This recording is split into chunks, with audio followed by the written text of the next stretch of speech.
ಸ್ವಾಮಿ, ಆ ಪರಮೇಶ್ವರನು ಭಗೀರಥ ರಾಜರಿಗೆ ಅನುಗ್ರಹ ಮಾಡಿದ ಮೇಲೆ ಅವರ ಪ್ರಯತ್ನಕ್ಕೆ ಯಶಸ್ಸು ಸಿಗಲೇಬೇಕಲ್ಲವೇ? ದೇವಿ, ಕೆಲವೊಮ್ಮೆ ನಮ್ಮ ಪರಿಶ್ರಮ ಫಲ ಬಿಟ್ಟು ಆ ಫಲ ಕೈಗೆ ದಕ್ಕಿದ ನಂತರ ಕೈಯಿಂದ ಬಾಯಿಗೆ ಸೇರುವಷ್ಟರಲ್ಲಿ ಒಂದು ಅಜಾಗರೂಕತೆ, ಒಂದು ಅವಿವೇಕ, ಅಹಂಕಾರ ಬಾಯಿಗೆ ಸೇರಬೇಕಾದ ಫಲವನ್ನು ಮಣ್ಣುಪಾಲು ಮಾಡಿಬಿಡುತ್ತದೆ. ಇಂತಹ ತೊಂದರೆಯೂ ಕೂಡ ಭಗೀರಥರಿಗೆ ಗಂಗೆಯನ್ನು ತರುವ ಪ್ರಯತ್ನದಲ್ಲಿ ಆಯಿತು. ಗಂಗೆಯನ್ನು ಪಾತಾಳಕ್ಕೆ ಕರೆದೊಯ್ಯಲಾಗುವುದಿಲ್ಲವೆಂಬ ಸ್ಥಿತಿ ಅವರಿಗುಂಟಾಯಿತು. ಹೌದೇ? ಏಕೆ ಹಾಗಾಯಿತು ಪ್ರಭು? ಒಂದು ಅಹಂಕಾರದ ಮಾತಿನಿಂದ.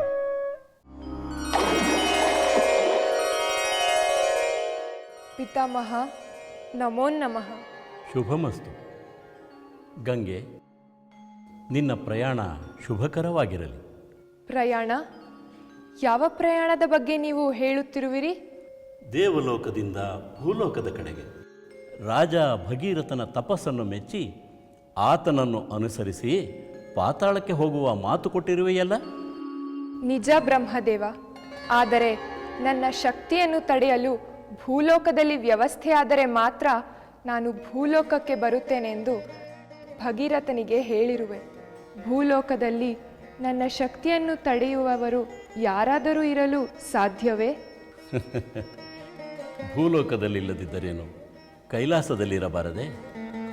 ರಾಜ ಭಗೀರಥ ತಪಸ್ಸಿನಿಂದ ಪರಮೇಶ್ವರನನ್ನೂ ಒಲಿಸಿಕೊಂಡಿದ್ದಾನೆ.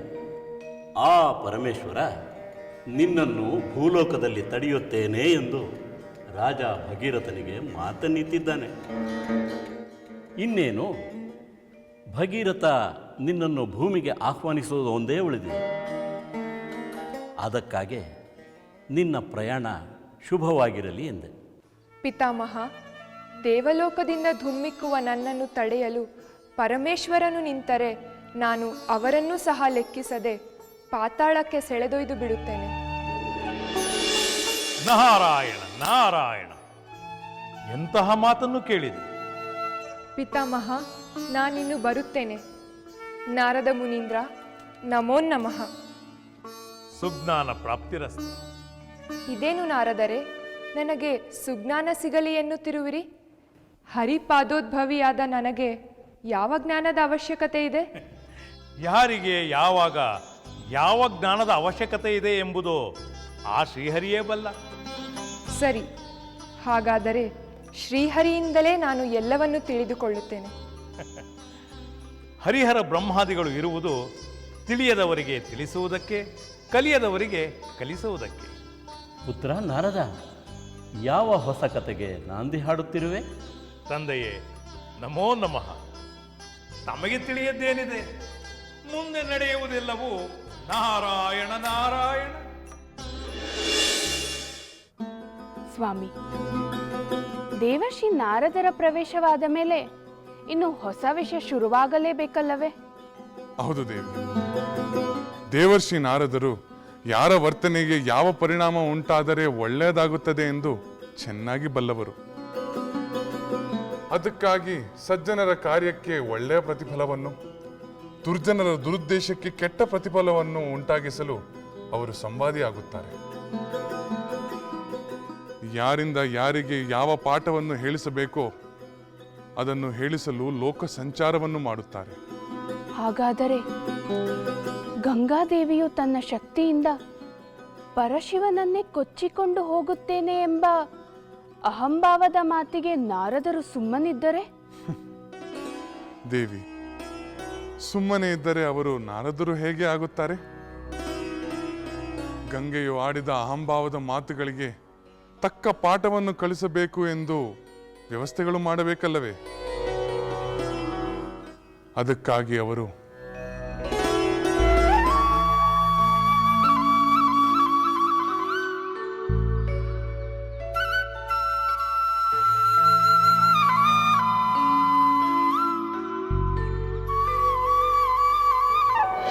ನಾರಾಯಣ ನಾರಾಯಣ. ಯಸ್ಯ ಜ್ಞಾಯ ಜಗತ್ಸೃಷ್ಟಾಯ ವಿಲಿಂಚಿ ಪಾಲಕೋ ಹರಿಃ ಸಂಹಾರ್ಥ ಕಾಲೋಖ್ಯಾಯ ನಮಸ್ತಸ್ಯೈ ನಮಸ್ತಸ್ಯೈ ಪಿನಾಕಿನೇ ನಮೋ ನಮಃ ನಮೋ ನಮಃ.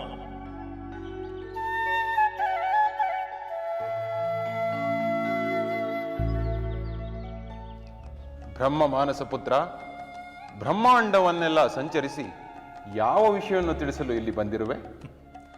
ಮಹಾದೇವನಿಗೆ ತಿಳಿಯದ ಮಹಾವಿಷಯವು ಈ ಬಡಜೋಗಿಗೆ ಎಷ್ಟು ಮಾತ್ರ ತಿಳಿಯಬಲ್ಲದು ಶಂಕರ. ಏನೋ ಅಲ್ಲಿ ಇಲ್ಲಿ ನಾನು ಹೋದಾಗ ನನ್ನ ಕಿವಿಗೆ ಬಿದ್ದ ವಿಷಯವನ್ನು ಸೂಕ್ತ ವ್ಯಕ್ತಿಗೆ ತಲುಪಿಸುವುದರಿಂದ ಲೋಕೋಪಯೋಗವಾಗುವುದು ಎನ್ನುವುದಷ್ಟೇ ನನ್ನ ಆಶಯ. ಅಂತಹ ಯಾವ ಆಶಯವು ನಿಮ್ಮನ್ನು ಈ ಶಿವನ ಸನ್ನಿಧಾನಕ್ಕೆ ಕರೆತಂದಿತು? ಹೇಳುತ್ತೇನೆ ಮಹಾದೇವ, ಹೇಳುತ್ತೇನೆ. ನಿನ್ನ ದರ್ಶನವನ್ನು ಮಾಡಲು ಪವಿತ್ರವಾದ ಈ ಕೈಲಾಸಕ್ಕೆ ನಾನು ಬರುತ್ತಿದ್ದೆ. ಆದರೆ ಇನ್ನು ಮುಂದೆ ನಿನ್ನ ದರ್ಶನ ಮಾಡಲು ಪಾತಾಳದಲ್ಲಿ ಎಲ್ಲಿ ಹುಡುಕಬೇಕು ಎಂದು ಯೋಚನೆಯಾಗಿದೆ ಶಂಕರ. ನೆನೆದವರ ಮನದಲ್ಲಿ ಇರಲು ಬಯಸುವ ಮಹಾದೇವನನ್ನು ಪಾತಾಳದಲ್ಲಿ ಹುಡುಕುವ ವಿಚಾರ ತಮಗೇಕೆ ಬಂದಿತು? ಏಕೆಂದರೆ ತಾವು ಭಗೀರಥನಿಗೆ ಮಾತು ಕೊಟ್ಟಂತೆ ದೇವಲೋಕದಿಂದ ಧುಮುಕುವ ಗಂಗೆಯನ್ನು ತಡೆಯಲು ಭೂಲೋಕಕ್ಕೆ ಹೋಗುತ್ತೀರಿ, ಗಂಗೆಯನ್ನು ತಡೆಯುತ್ತೀರಿ. ಆದರೆ ಆ ಗಂಗೆ ತನ್ನ ಶಕ್ತಿಯಿಂದ ತಮ್ಮನ್ನು ಪಾತಾಳಕ್ಕೆ ಸೆಳೆದೊಯ್ದು ಬಿಡುತ್ತಾಳಂತೆ. ಹಾಗೆಂದು ತಮಗೆ ಯಾರು ಹೇಳಿದರು? ಯಾರೋ ಹೇಳಿದ್ದನ್ನು ಕೇಳಿದರೆ ಇಲ್ಲಿಯವರೆಗೂ ನಾನು ಬರುತ್ತಿದ್ದೇನೆ ಶಂಕರ. ನಮ್ಮ ತಂದೆ ಪಿತಾಮಹ ಚತುರ್ಮುಖ ಬ್ರಹ್ಮನೆದುರು ಸ್ವತಃ ಗಂಗೆಯೇ ಹೇಳಿದ ಮಾತಿದು. ನನ್ನನ್ನು ತಡೆಯಲು ಶಿವನೇನಾದರೂ ನಿಂತರೆ ನನ್ನ ಶಕ್ತಿಯಿಂದ ಅವರನ್ನು ಪಾತಾಳಕ್ಕೆ ಸೆಳೆದೊಯ್ದು ಬಿಡುತ್ತೇನೆ ಎಂದು. ನನಗೆ ಭಯವಾಯಿತು. ತಾವು ಪಾತಾಳವನ್ನು ಸೇರುವ ಮುನ್ನ ಪರಮ ಪಾವನವಾದ ಈ ಕೈಲಾಸದಲ್ಲಿ ತಮ್ಮ ದರ್ಶನವನ್ನು ಒಮ್ಮೆ ಪಡೆಯೋಣವೆಂದು ಬಂದೆ. ನನ್ನ ಮಾತಿನಲ್ಲಿ ಅನುಚಿತವೇನಾದರೂ ಇದ್ದರೆ ದಯಮಾಡಿ ಕ್ಷಮಿಸಿ. ಉಚಿತವಾದ ಮಾತುಗಳನ್ನೇ ಆಡಿದ್ದೀರಿ. ಕ್ಷಮೆ ಕೇಳಬೇಕಾದವರು ಮುಂದೆ ಕೇಳುತ್ತಾರೆ, ಅದನ್ನು ನೀವೇ ನೋಡುವಿರಂತೆ. ಮಹಾದೇವನು ಹೇಳಿದ ಮೇಲೆ ಮಹಾ ಅದ್ಭುತವು ನಡೆಯಲೇಬೇಕಲ್ಲವೇ? ಅದನ್ನು ನೋಡಲು ನಾನು ಸದಾ ಕಾತುರದಿಂದಿರುತ್ತೇನೆ. ನಾರಾಯಣ ನಾರಾಯಣ.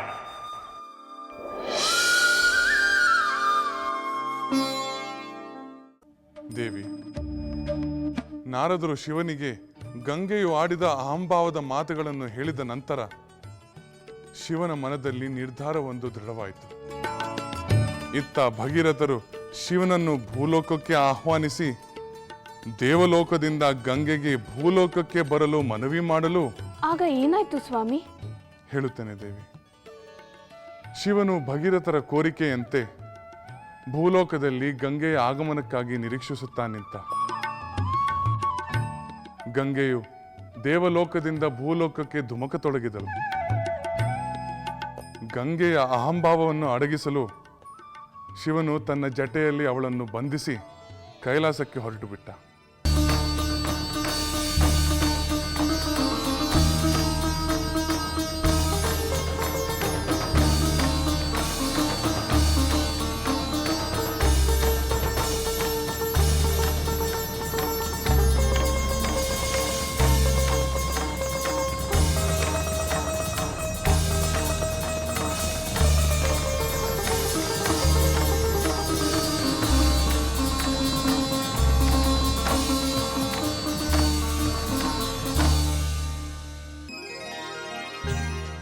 ಆಗ ಭಗೀರಥನು ಶಿವನಿಂದ ಗಂಗೆಯನ್ನು ಪಡೆಯಲು ಪುನಃ ಘೋರ ತಪಸ್ಸನ್ನು ಮಾಡಿದ.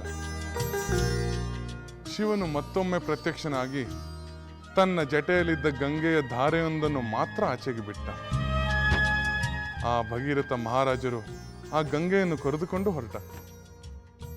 ಜಾನಕಿ, ಭಗೀರಥರು ಛಲ ಬಿಡದೆ ಶಿವನನ್ನು ಒಲಿಸಿ ಆತನ ಜಟೆಯಲ್ಲಿದ್ದ ಗಂಗೆಯ ಧಾರೆಯೊಂದನ್ನು ಕರೆದೊಯ್ಯುತ್ತಿರುವಾಗ ಆಗ ಮತ್ತೇನಾಯ್ತು ಸ್ವಾಮಿ?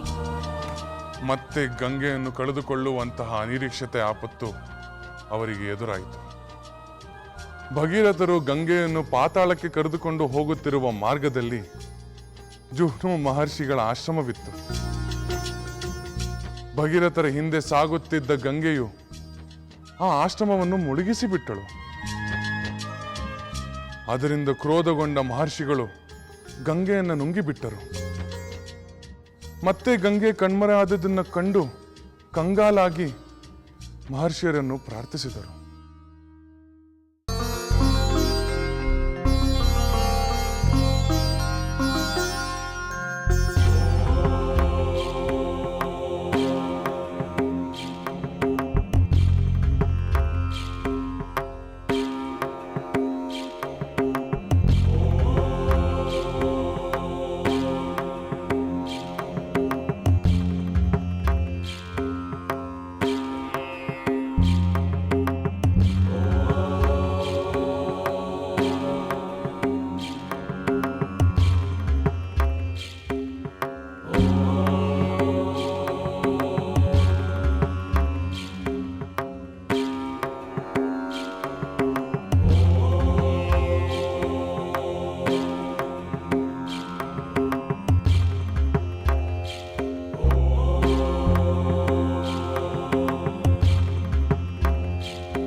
ಮಹರ್ಷಿಗಳೇ, ಗಂಗಾದೇವಿಯಿಂದ ತಮ್ಮ ಆಶ್ರಮಕ್ಕಾದ ತೊಂದರೆಗೆ ನಾನು ತಮ್ಮಲ್ಲಿ ಕ್ಷಮೆ ಬೇಡುತ್ತೇನೆ.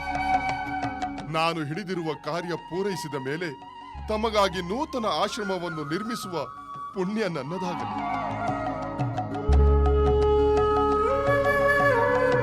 ನನ್ನ ಪಿತೃಗಳ ಸದ್ಗತಿಗಾಗಿ ತಾವು ದಯಮಾಡಿ ನಿರ್ಬಂಧಿಸಿರುವ ಗಂಗೆಯನ್ನು ಬಿಡುಗಡೆಗೊಳಿಸಿ.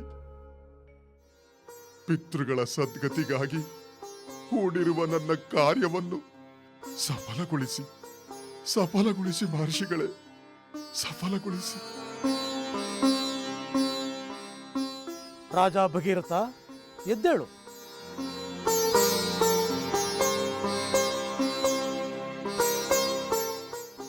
ಭಗೀರಥ, ನಿನ್ನ ಸದುದ್ದೇಶವನ್ನು ಮನ್ನಿಸಿ ಆ ಗಂಗೆಯ ಅಹಂಕಾರವನ್ನು ಕ್ಷಮಿಸಿ ನಿನ್ನ ಪಿತೃಗಳ ಸದ್ಗತಿಗಾಗಿ ಆ ಗಂಗೆಯನ್ನು ಬಿಡುತ್ತಿದ್ದೇನೆ.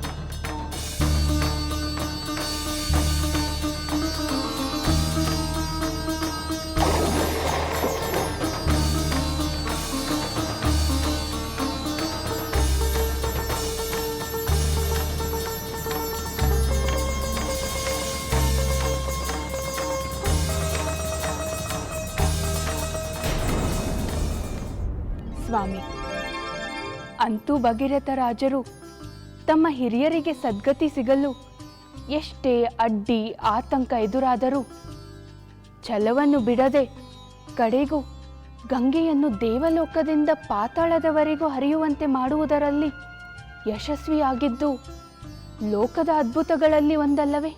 ನಿಜ ಸೀತೆ. ಮನುಷ್ಯ ಪ್ರಯತ್ನ, ದೇವಾನುಗ್ರಹ, ಸದುದ್ದೇಶ, ಇಚ್ಛಾಶಕ್ತಿಗಳೆಲ್ಲವೂ ಸೇರಿದರೆ ಯಾವುದು ಅಸಾಧ್ಯವಲ್ಲವೆನ್ನುವುದನ್ನು ಭಗೀರಥ ಮಹಾರಾಜರು ಲೋಕಕ್ಕೆ ತೋರಿಸಿಕೊಟ್ಟರು. ಮನುಷ್ಯ ಪ್ರಯತ್ನಕ್ಕೆ ಮತ್ತೊಂದು ಹೆಸರು ಭಗೀರಥರು ಎನ್ನುವಂತೆ ಅವರು ಪ್ರಸಿದ್ಧಿ ಪಡೆದರು. ಸ್ವಾಮಿ, ಪರಮೇಶ್ವರನ ಮಹಾಶಕ್ತಿಯ ಮುಂದೆ ಎಂಥ ಮಹಾಶಕ್ತಿವಂತರಾದರೂ ಅಹಂಕಾರ ಪಟ್ಟಾಗ ಅವರು ಸೋಲುತ್ತಾರೆ ಎಂಬ ತತ್ವವು ಲೋಕಕ್ಕೆ ತಿಳಿಯಿತು. ಹೌದು ಸೀತೆ, ನಮ್ಮ ವಂಶಜರಲ್ಲಿ ಭಗೀರಥ ಮಹಾರಾಜರದ್ದು ಒಂದು ಅದ್ಭುತ ದುಷ್ಟಾಂತವಾದರೆ ಮತ್ತೊಂದು ಹರಿಶ್ಚಂದ್ರ ಮಹಾರಾಜರದು. ಅದನ್ನು ಇನ್ನೊಮ್ಮೆ ಹೇಳುತ್ತೇನೆ. ಅಯೋಧ್ಯೆಯಿಂದ ಮಿಥಿಲಾ ನಗರಿಗೆ ವಿಶ್ವಾಮಿತ್ರರ ಜೊತೆಯಲ್ಲಿ ನಾನು ಲಕ್ಷ್ಮಣ ಹೊರಟಾಗ ಇಂತಹ ಅನೇಕ ಸತ್ಕತೆಗಳನ್ನು ನಮಗೆ ತಿಳಿಸಿ ನಮಗೆ ಮಹದುಪಕಾರವನ್ನು ಮಾಡಿದರು. ಇವೆಲ್ಲವನ್ನು ನಿನಗೆ ಆಗಾಗ ತಿಳಿಸುತ್ತೇನೆ. ನಾನು ಸೇರಿದ ವಂಶದ ಮಹಾಪುರುಷರ ಕಥೆಯನ್ನು ಕೇಳುವುದು ನನ್ನ ಪೂರ್ವ ಜನ್ಮದ ಪುಣ್ಯವೆಂದು ಭಾವಿಸುತ್ತೇನೆ.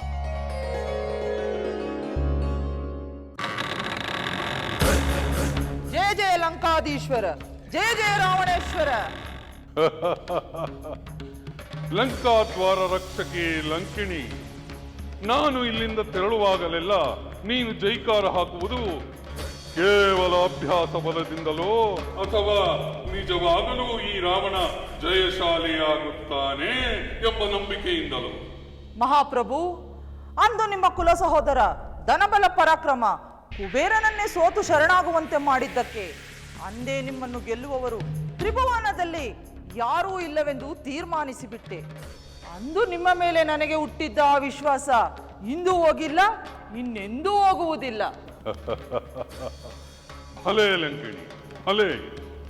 ನಿನಗೆ ನನ್ನ ಪರಾಕ್ರಮದ ಮೇಲಿರುವ ನಂಬಿಕೆ ಒಂದೇ ಮಾತೆಯ ಉದರದಲ್ಲಿ ಜನಿಸಿರುವ ಆ ನನ್ನ ಸಹೋದರ ವಿಭೀಷಣನಿಗಿಲ್ಲವಲ್ಲ?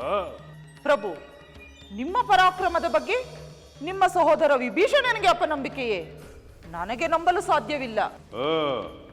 ಸ್ವಂತ ಸಹೋದರನೇ ಅಗ್ರಜನ ಬಲದ ಬಗ್ಗೆ ಅಪನಂಬಿಕೆ ನುಡಿಯುತ್ತಾನೆ ಎಂದರೆ ಅದನ್ನು ನಂಬುವುದು ಕಷ್ಟವೇ, ಸಹಿಸುವುದಂತೂ ಇನ್ನೂ ಕಷ್ಟ. ಪ್ರಭು, ನೀವು ಅಂತಹ ಮಾತುಗಳನ್ನು ಕೇಳಬೇಡಿ. ನಿಮ್ಮನ್ನು ಯಾರು ಗೆಲ್ಲಲಾರರು. ಜಯವು ನಿಮ್ಮದೇ. ಜಯ ಹೇ ಲಂಕಾಧೀಶ್ವರ, ರಾವಣೇಶ್ವರನಿಗೆ ಜಯವಾಗಲಿ. ಭಲೆ ಭಲೆ ಲಂಕಿಣಿ, ಭಲೆ ಭಲೆ. ನಾನು ವಿಜಯ ಯಾತ್ರೆಯನ್ನು ಮುಗಿಸಿ ಬರುತ್ತೇನೆ. ಅಲ್ಲಿಯವರೆಗೂ ಜಾಗ್ರತೆ.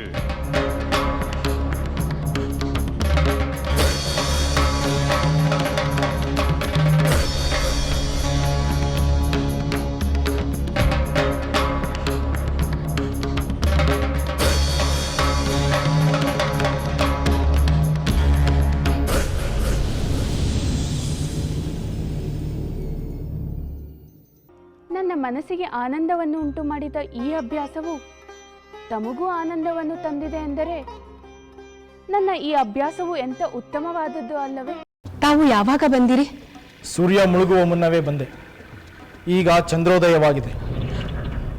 ರಾಮಲೀಲಾ ಇದು ರಾಮಲೀಲಾ, ಮಾತೆ ಕೌಸಲ್ಯಗೆ ರಾಮ ತೋರಿದ ಲೀಲಾ, ಮಾತೆ ಕೌಸಲ್ಯಗೆ ರಾಮ ತೋರಿದ ಲೀಲಾ. ಲಂಕೆಯಲ್ಲಿನ ದುರುಳ ದರ್ಪವು ಸೀತೆ ಸಹನೆಗೆ ಸೋತಿತು. ಅಂಕೆ ಇರದ ಅಸುರ ಕುಲವು ರಾಮ ಬಾಣಕ್ಕೆ ಅಡಗಿತು. ದೂರವಿರಲಿ ಸನಿಹವಿರಲಿ ರಾಮ ಹೃದಯ ನಿವಾಸಿನಿ. ಯುಗವು ಯುಗವು ಸಾಗಲಿ ಅಕಳಂಕ ಪ್ರೇಮ ಪ್ರಬೋಧಿನಿ. ಅಮರ ಗಾಧೆ ಧರಣಿ ಜಾತೆ ಸಾಧ್ವೆ ಸೀತೆ ಸುಚರಿತೆ. ಸಹನ ಶಕ್ತಿ ಪತಿಯ ಭಕ್ತಿ ಲೋಕಮಾನ್ಯ ವಂದಿತೆ.